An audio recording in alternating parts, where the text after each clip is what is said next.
Well, good morning, Hope. Happy Friday. Friends, not only is it Friday, but it is winter break. Woo! Yes. This morning, our text comes to us in Matthew 25, verses 1 through 13. It's a parable, so listen to Jesus' words from the book that we love. Then the kingdom of heaven will be like this. 10 bridesmaids took their lamps and went to meet the bridegroom. 5 of them were foolish, and 5 of them were wise. When the foolish took their lamps, they took no oil with them, but the wise took flasks of oil with their lamps. As the bridegroom was delayed, all of them became drowsy and slept. But at midnight, there was a shout, "Look, here is the bridegroom, come out to meet him." Then all those bridesmaids got up and trimmed their lamps. The foolish said to the wise, "Give us some of your oil, for our lamps are going out." But the wise replied, "No, there will not be enough for you and for us. You had better go to the dealers and buy some for yourselves." And while they went out to buy it, the bridegroom came, and those who were ready went with him to the wedding banquet, and the door was shut. Later, the other bridesmaids came also, saying, "Lord, Lord, open to us." But he replied, "Truly, I tell you, I do not know you. Keep awake, therefore, for you know neither the day nor the hour." This is the word of the Lord. Thanks be to God. So I think this story can maybe be put in the category of worst bridesmaids ever. I mean, you have a bridal party of 10 bridesmaids, and 5 of them, half of them, completely drop the ball, right? They procrastinate. They show up unprepared. They're not ready for the wedding banquet when the time comes. Now, I personally know about prepared and ready bridesmaids. My matron of honor, my little sister Becca, she is perhaps one of the most prepared people I know, but not in that way that she has to have everything rigidly planned out in her life. But in thinking about Becca, I remember back to high school. Becca was super involved in a ton of things, and because she was always going in so many different directions, she carried this large purse with her. It was actually more like a beach bag. And she had everything in there that she might need at any given second.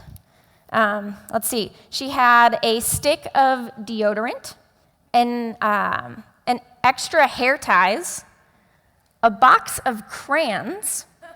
She always had an extra set of clothing, perhaps a t-shirt, running shorts, a pair of socks.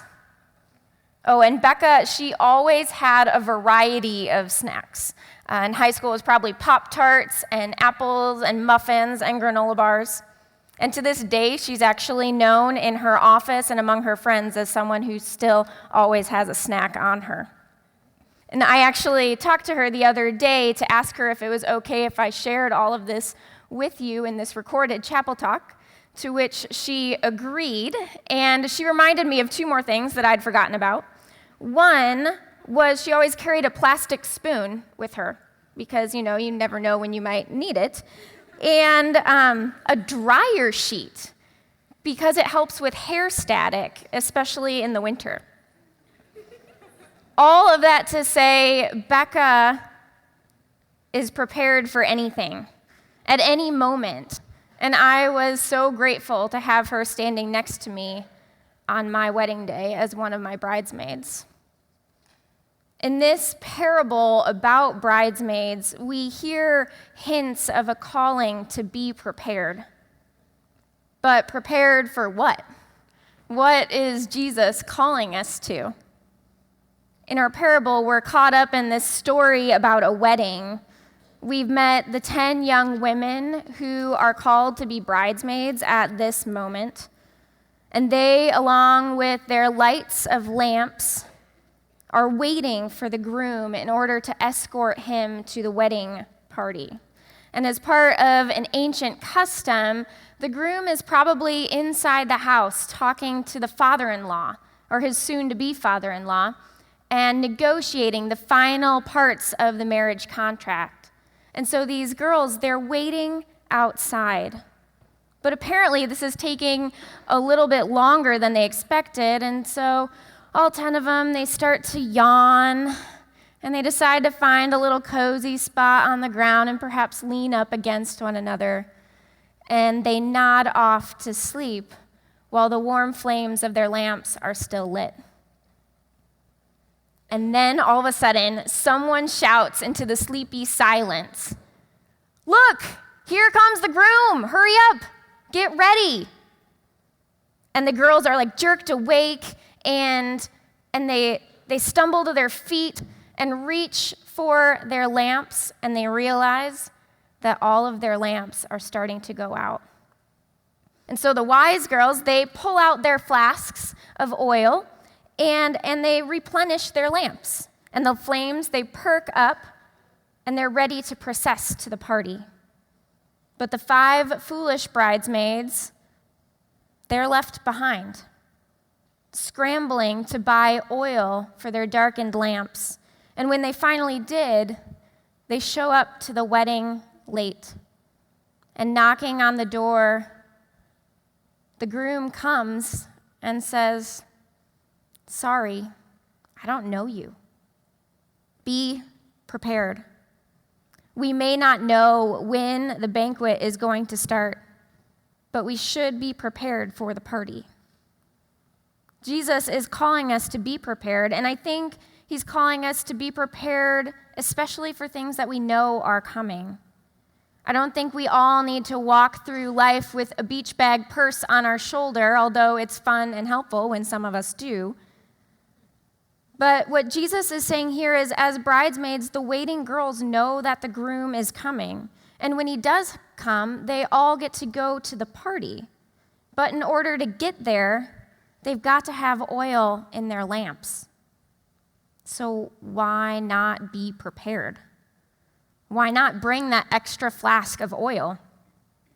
I don't know why the 5 foolish bridesmaids didn't. Maybe they thought somehow they'd have more time, but that seems kind of silly since they're just outside the house waiting for him to come. Maybe they were lazy, or they just didn't care. Or maybe they thought they'd just borrow some from the other bridesmaids at the last minute. But that's just not how it works.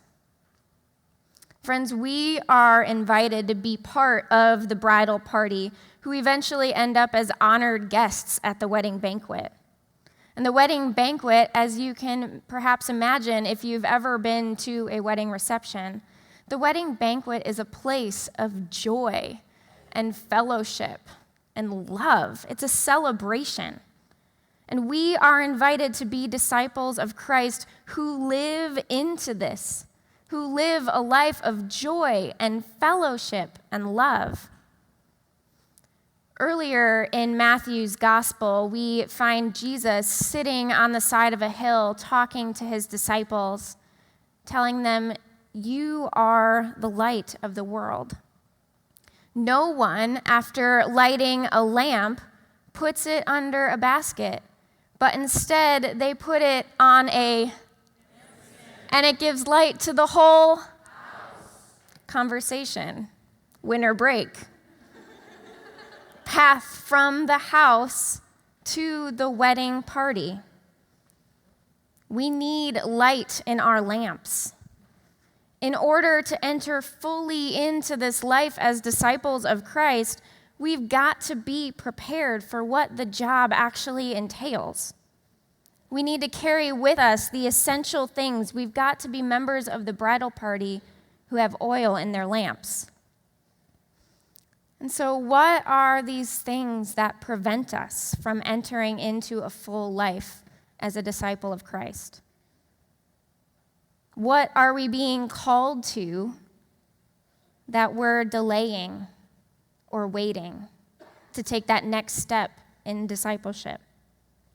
How many times do we act like foolish bridesmaids, perhaps procrastinating parts of our active life as disciples of Jesus? I think a lot of times we say, oh, I'll get to that when the semester ends and I've got a little bit more time. Or I'll do that after I graduate and I get my life a little bit more together. But then perhaps it'll be, oh, I'll do that after I get a job, or after I pay my student loans, or after I finally meet that guy or girl and we finally settle down. That's when I'll take the next step in my life with Jesus. After I buy a house, after I have kids, after I get that promotion, after I pay for those kids to go to college, after I retire. That's when me and Jesus can happen. But friends, this parable is telling us, do not delay. Do that thing now. Take a step of faith. Be ready to participate in the life that God is calling us to as disciples of Christ. Light our lamps so that we can live a life of joy and fellowship and love. Be prepared for the party. Thank you, friends. You may go in peace.